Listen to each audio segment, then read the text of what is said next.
All right, next on the list, GICs. Here we go, guaranteed investment certificates. A GIC is pretty much a short-term loan that you make to a bank or financial institution of some kind. In exchange, you receive an agreed-upon rate of return, so the interest that you'll earn back. This is a nice investment option because it is considered to be safer than most, because it ensures the buyer that it is guaranteed his or her initial funds plus interest. So this is very similar to starting a bank account, but with the GIC, you're in a higher interest rate than you would with a normal bank account. But the minimum that you can invest in this account is $500, but depending on where you start one, that amount could be different. One of the main benefits of GICs are that they are incredibly safe to invest in. They are also not overly affected by market fluctuations. They are very easy to understand. One of the main drawbacks to a GIC is they don't offer much liquidity. So let's say again, if you're in that sort of financial bind, you're not able to withdraw funds out of that account very easily. It's going to take some time, but I mean that's why perhaps you start a TFSA or an RSP, because then that'll give you that type of freedom to withdraw those funds and not affect your investment there. So I think a GIC is a fantastic fantastic account there. So I mean, it's definitely one for a smart thing for someone to invest in.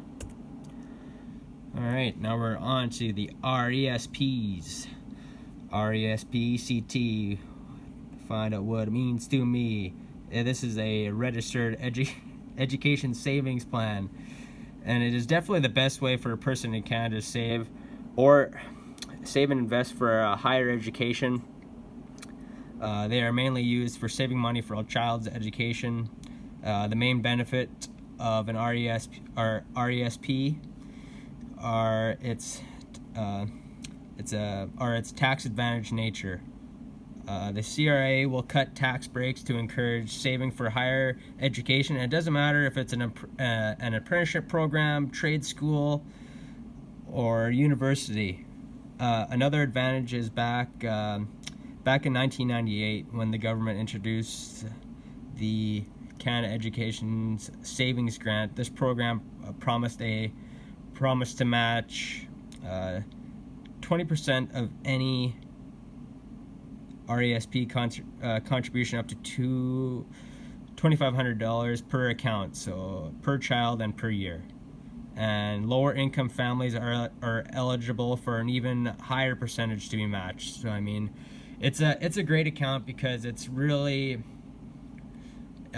encouraging people to save for their children's education, which is incredibly important. And I think more parents should do more of that, because school is incredibly expensive, and if you have parents that care enough about you to maybe save a little bit of money that they do have for your education, that goes a long way. And they definitely have the tools and the steps in place to help people with that.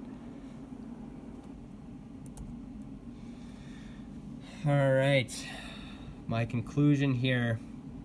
I really appreciate you taking the time to listen to me talk here. I mean, and this report has taken you through the ins and outs of RSPs, TFSAs, GICs, and RESPs. All of these accounts have their own special advantages and disadvantages. Like, I sort of think of it as with these accounts, I sort of think of it as like how cell phone providers advertise for themselves. You know, like MTS will have certain advantages or certain deals that Rogers doesn't have, but then Rogers will have something that MTS doesn't have. But at the end of the day, you have to pick which ones that works best for you and what you want to do with your future, what your goals are. But for someone graduating college or university, I believe investing in an RSP and a TFSA is a very smart thing to do.